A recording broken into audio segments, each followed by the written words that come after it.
Earlier this week, we showed you some of our exclusive interview with former University of Colorado professor Ward Churchill, a man who spent decades lecturing young minds about what is wrong with America. Churchill eventually lost his job after his essay comparing the 9/11 victims to an infamous Nazi finally hit the national media. He was unapologetic for his hurtful statements, and he still believes those victims arguably deserved it, and that America is an evil empire. Tonight, we bring you perhaps the best part of this entire interview, when Dinesh D'Souza, the creator of the documentary film America, joined us on set. We discussed the professor's worldview and how his opinions are shared at prestigious universities across this country. Watch. This is the worldview, not just of Professor Churchill, that America is evil and needs to be stopped, but of many who are not on the left necessarily, but on the far left. Yeah, I think, to me, this is very fascinating. At one point, when I saw Ward Churchill in his home in Atlanta, he had said to me, Dinesh, you became a conservative because you came to America in the 80s, in the Reagan era. And he described his involvement in the Vietnam War and how, to some degree, that had turned him against not just the military, but against America.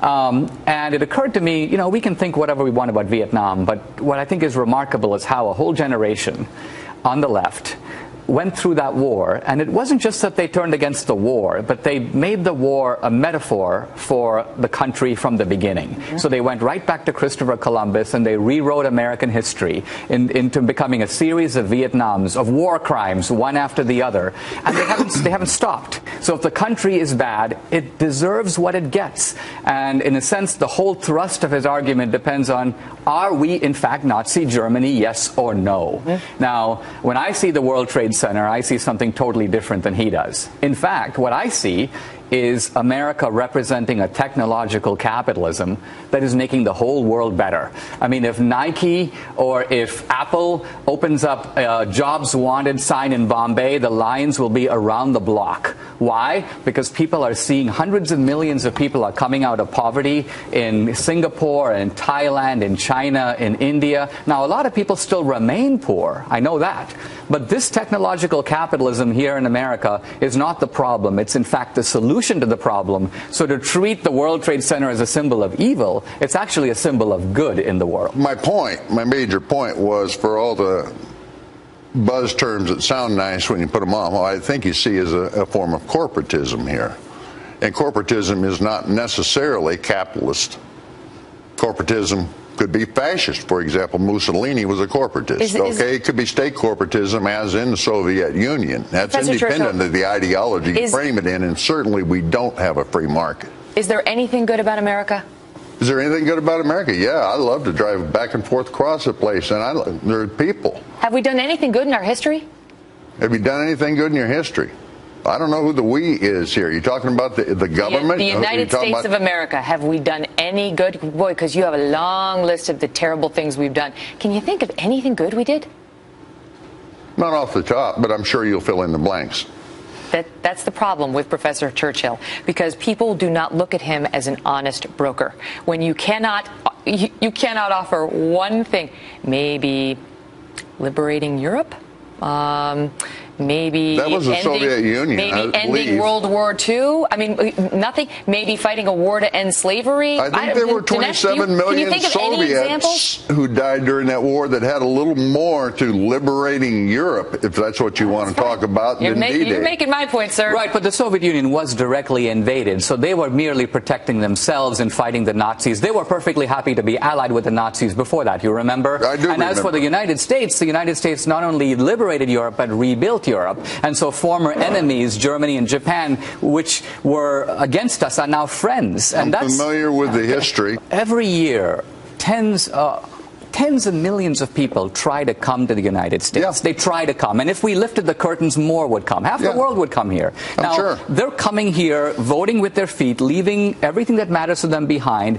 They're coming here because they think that this place provides them with a better life. Are they wrong? Are they coming to an evil empire? What do you know that they don't? They're following their wealth to its destination. They're coming here for economic opportunity, but aren't they? They're coming. That's because economic opportunity, in no small part, accrues from their own countries. It's the expropriation of their wealth, which puts them into destitution there. Let me ask you this. Why did you become a teacher? To Professor? teach. To profess. To offer this worldview? Yes. Were you doing that for years at the University of Colorado? Yes. When you wrote your essay on 9/11, which you then turned into a book a couple of years later, 2003, did people read it? Not only that, I got a runner-up for a Best Writing Human Rights Award for it. From whom? From the Gustavus Myers Center. So was it known? Which is fairly prestigious in this sphere. So it was known that you had these views, that you had written this essay and followed it up with a book. Yes, not everyone's ignorant. And this wasn't a problem for your colleagues at the university or elsewhere, as far as you knew? As far as I know, I was probably in the top 10 percentile in terms of teaching effectiveness as rated by the students at the University of Colorado, or at least the College of Arts and Sciences, which is the big one. Mm-hmm. I'd won the Thomas Jefferson Award. I'd won the President's University Service Award. After this essay? Oh, no. That's what I'm asking. After the essay and once people had read it, prior to it becoming a national story, was it accepted? Were people objecting to it? Was there anything within the academic community that suggested to you people had read it and did not have a problem with it? Now you have got to hear his answer to that question and the follow-up. It's unbelievable. So did Ward Churchill's colleagues in academia really not know about his radical views as printed in newspapers and books? Or did they know and accept and applaud them? Was there anything within the academic community that suggested to you people had read it and did not have a problem with it? Yeah. Post-tenure reviews, peer reviews, all manner of things that would suggest precisely that. So So it's situational, okay? It becomes fashionable to take a particular position, and then you invent the evidence to make it seem plausible. And I think we've laid out for the viewers that, it didn't become a thing until you got asked to speak at Hamilton College, and it hit the national media, and then it became a thing. But for 4 years, it was not an issue, Dinesh. And as far as we can tell, that is not because the academic community had no idea about how Ward Churchill thinks or what he was teaching his students. There are two remarkable things here. One is, and I think, Ward, we are finally in a point of agreement, is that a lot of the radicals who started out wanting to bomb things and blow up things decided that there's a more effective way to promote radicalism, and that is to become teachers. You saw this with Bill Ayers. We see this with Ward Churchill. Bernadine Dorn, who was on the FBI's 10 Most Wanted list, who then went on to teach at Northwestern Law School. And these are people who can have receptions for a young Obama. They're people who can go to the faculty cocktail party. They can be at the Democratic Convention, and they fit in. Nobody thinks it's odd to have them there. Now, Ward's right. Once it all blows up, suddenly he becomes inconvenient. He's persona non grata. But he's right to feel a little bit outraged, because before that, the same people were like, hey, Ward, we kind of agree with you. We may not blow up the Pentagon, but your premise that America is the bad guy, your premise that America is the evil empire, not only do we kind of agree with it, we teach that stuff ourselves. Mm-hmm. I would also point out to you, it's not just former radicals from the left. You got an individual who is eligible for prosecution as war crimes, a full professor of law at University of California. And I wouldn't want to mention John Yu's name, but we're talking about that. He's the one who wrote the memo justifying the use of well, he wasn't alone. The other interrogation techniques. Jay Bybee is a federal judge at this point, and then you've got a couple that are ones at Harvard Law School. Are you contending that American academia does not lean left? You're not contending that, are you? In my experience, it would lean rather further to the right. Really? Really. How do you describe yourself politically? The way I've always described myself is as an indigenist, okay, which is that I take the circumstances, situation of indigenous peoples as first priority. And probably the closest approximation that you come up with is a general understanding of these neat little political labels to get affixed on people. It would probably be anarchist. Dinesh, in closing, we've had a couple of these interviews now. We sat with Bill Ayers and we sat with Ward Churchill, and my question to you is whether you agree with the professor that these are unusual examples within academia, or whether they are the norm in these academic circles and speak accurately about what the students who are going to these colleges are hearing from their professors, not just about the world, but about the country in which we live.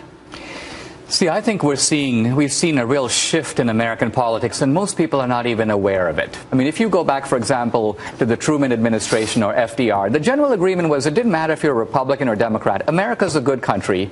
America's a force for good in the world. The free market system creates wealth, even if you then choose to redistribute it. So there was a pro-American consensus. And what we see now, and we see repeatedly, is that consensus is broken down.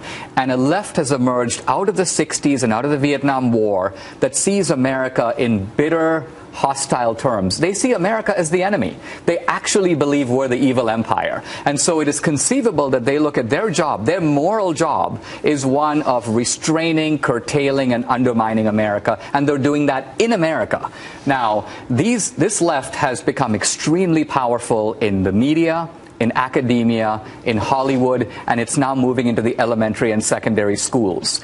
And the conservatives are all focused on the election. Who's going to take the Senate? Who's going to win in 2016? Not realizing that the culture, the high ground of the culture is being occupied very powerfully by the left. And it's a left in which Ward Churchill is not the mainstream, but he's a perfectly respectable part of it, and has been for 30 years. That's why guys like Ward and Bill Ayers are surprised when they become controversial figures, because they've been inhabiting an academic environment very comfortably, and it's not until the bee gets out of the bottle and people go, whoa, then they go, whoa. We can't believe that people are shocked because we've been saying all this for a long time and nobody raised an objection. Dinesh, thank you very much. Professor Churchill, thank you too.